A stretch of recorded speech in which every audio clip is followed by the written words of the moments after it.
حسن درجے کی حدیث ہے۔ جناب انس بن مالک رضی اللہ تعالی عنہ اس کے راوی ہیں، فرماتے ہیں رسول اکرم صلی اللہ علیہ وسلم کو فرماتے سنا، آپ نے فرمایا کہ قال اللہ تبارک و تعالی یا ابن آدم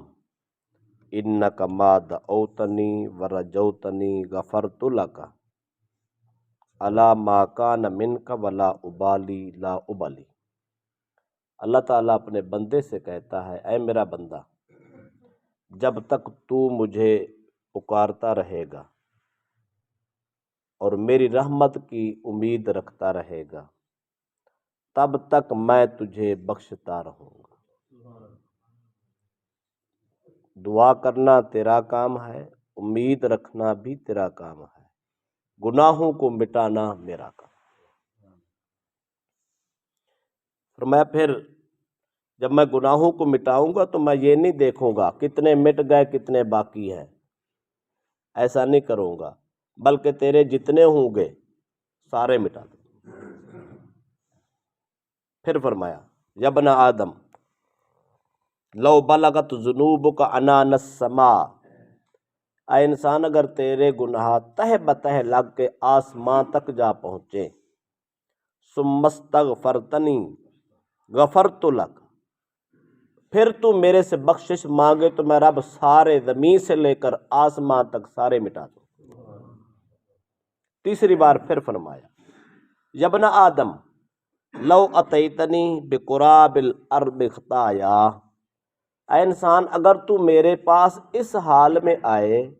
کہ تیرے خطائیں تیرے گناہ زمین کو گھیر رکھا ہو، ساری زمین تیرے گناہوں سے بھری پڑی ہو، ثم لقیتنی لا تشرک بی شیئا لاتیتک بقرابها مغفرۃ، فرمایا اتنے تیرے گناہ کے پوری روئے زمین بھر جائے تو پھر میرے پاس آئے، مجھے پکارے، ایک شرط ہے تو مشرک نہ ہو، میرے ساتھ کسی کو شریک نہیں ٹھہرانا،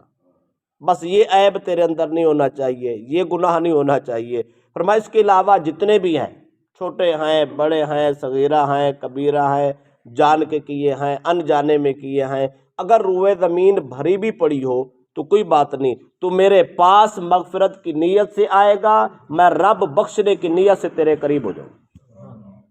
اللہ کا کتنا کر، اس کا مطلب یہ ہے ہر وقت انسان کو اللہ سے مغفرت کی دعا کرتے رہنا چاہیے، ہر وقت معافی مانگتے رہنا چاہیے، جو ہو گئے اللہ ان کو معاف کر دے گا، انسان کی زندگی پھر سے تازہ، پھر غلطی کوتاہی ہوگی پھر معافی مانگ لیں، اللہ معافی دینے سے نہیں تھکتا اور معافی دینے سے نہیں اکتاتا، انسان تو غلطی کا پتلا ہے پر وہ بھی شان غفاریت رکھتا ہے، شان غفوریت رکھتا ہے،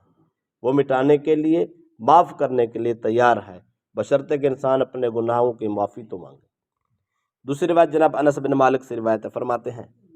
رسول اکرم صلی اللہ علیہ وسلم ایک جوان کے پاس پہنچے، وہ فی الموت، وہ حالت موت میں تھا، یعنی قریب المرگ تھا، فقال کیف تجدک، سرکار نے اس جوان سے مخاطب ہو کے فرمایا جوان بتا اب اس حال میں کیا محسوس کرتا ہے؟ اس جوان نے جواب دیا ارجو اللہ یا رسول اللہ وانی اخاف ذنوبی، یا رسول اللہ رب کی رحمت کو دیکھوں تو بڑی امید ہے،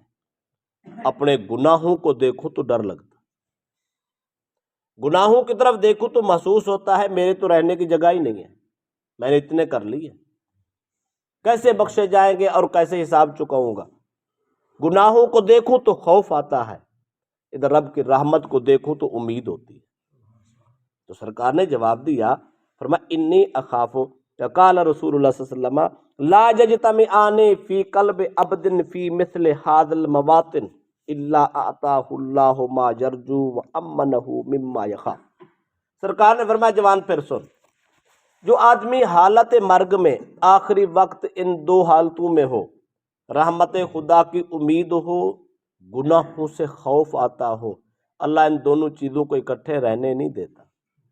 کیا مطلب؟ فرمایا اللہ پر اس کی رحمت کی امید کو پورا کر کے اس کے گناہوں پہ معافی کا قلم پھیر دیتا۔ یا سرکار نے فرمایا تو خوش نصیب ہے، تیری زندگی کا آخری لمحہ ہے، آخری وقت ہے، تو رب کی رحمت کی امید اور خوف خدا میں غرق ہے، تو یہی تیری بخشش کے لیے کافی ہے۔ اس کا مطلب یہ دو کام نہیں چھوڑنے، رب کی رحمت کی امید کبھی نہیں چھوڑنی اور خدا کے خوف سے کبھی بے خوف نہیں ہو۔ گناہوں کو دیکھتے رہنا، سمجھتے رہنا، سوچتے رہنا، یہ بھی میرا گناہ ہے، یہ بھی میرا گناہ ہے، یہ بھی میرا گناہ۔ جب آدمی گناہوں کو سوچتا ہے تو پھر خوف آتا ہے۔ اپنے گناہ نہیں بھولنا، گناہ بھی یاد رکھیں، ادھر سے رب کی رحمت کو دیکھیں تو انسان کو اللہ پاک اپنی رحمت کے گھیرے میں لے لیتا۔ آخری حدیث حضرت معاذ بن جبل سے روایت ہے، فرماتے ہیں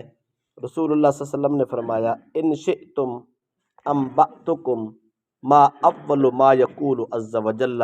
للمؤمنین یوم القیامہ۔ نبی اکرم صلی اللہ علیہ وسلم نے فرمایا ہے میرے صحابہ، اگر تم چاہو تو میں محمد تمہیں بتانا چاہتا ہوں قیامت کے دن مومنوں سے سب سے پہلے جو اللہ کلام کرے گا وہ کلام کیا ہوگا۔ پھر فرمایا مومن اللہ سے جو ہم کلامی کا شرف حاصل کریں گے وہ کیا کہیں گے، رب بندوں سے کیسے بولے گا، بندے رب سے کیسے بولے گا۔ صحابہ نے عرض کی یا رسول اللہ صلی اللہ علیہ وسلم ضرور بتائیں۔ فرمایا ما اول ما یقولون، قلنا نعم یا رسول اللہ بتائیں۔ آپ نے ارشاد فرمایا ان اللہ عز وجل یقول للمؤمنین هل احببتم لقائی، اللہ قیامت کے دن میدان حشر میں اعلان کرے گا اے مومن مسلمانوں، کیا میرے ساتھ ملاقات پسند کرتے تھے، مجھے ملنا چاہتے تھے، تمہاری امید تھی کہ تم سمجھتے تھے ہم اپنے رب کو ملنے جا رہے ہیں، کبھی سوچا تھا، کبھی امید رکھی تھی؟ بندے جواب دیں گے فیقولون نعم یا ربنا، ہاں ہاں ہمارے رب ہم امید رکھتے تھے، ہمارا رب بڑا کریم ہے، بڑا رحیم ہے، ہم اپنے رب سے ملیں گے، ہمارا رب بڑی محبت فرمائے۔ اچھا یہ امید رکھتے تھے، یہ مولا امید رکھتے تھے۔ فیقول لما، فیقولون رجونا عفوک ومغفرتک، اللہ فرمائے گا کہ تم کیسے امید رکھتے تھے، کیا تمہارا تخیل تھا، کیا تمہارا عقیدہ تھا، کیا اپنے حالات نہیں دیکھتے تھے؟ بندے جواب دیں گے رجونا عفوک ومغفرتک، یا اللہ ہم تیری معافی کی بھی امید رکھتے تھے، تیری بخشش کی بھی امید رکھتے تھے، بس ہمارا یہ خیال تھا، ہم عملوں کو نہیں دیکھتے تھے عمل کیسے ہیں، ہم یہ دیکھتے تھے رب تو بخشنے والا ہے، ہم تیری رحمت کے امیدوار تھے۔ اللہ پاک پھر جواب دے گا، فرمایا قد وجبت لکم مغفرتی، اگر تم میری مغفرت کی بخشش کی امید کر کے آئے ہو تو تم پر میری بخشش واجب ہو چکی، جو میں نے تمہیں معاف کر دیا۔ اتنا پیار اللہ کا بندے سے، اور پھر بندہ اتنا غافل، اور اب قیامت کے میدان میں بھی اتنی بڑی آفر کرے، بتاؤ جو امید تھی میں پوری کرنا چاہتا ہوں۔ اس سے بڑی قسمت بھی ہے، صرف ایک شرط ہے، بندہ مومن ہونا چاہیے، صرف ایک شرط ہے، مومن و ایمان بچا کے چلا جائے اور امید کے ساتھ جائے۔ اللہ پاک یہ نہیں دیکھتا یہ کون ہے، اللہ فرماتا ہے مومن بھی ہے، ایمان بھی بچا لایا ہے، امید رحمت بھی لایا ہے، اللہ فرمائے گا جا میں نے تمہیں معاف کر۔ ایمان کی حفاظت بہت ضروری ہے، بہت ہی ضروری ہے، ایمان کی حفاظت بھی کرے اور خاتمہ بالایمان کی دعا بھی کرے۔ اگر ایمان بچ گیا تو پاس ہو،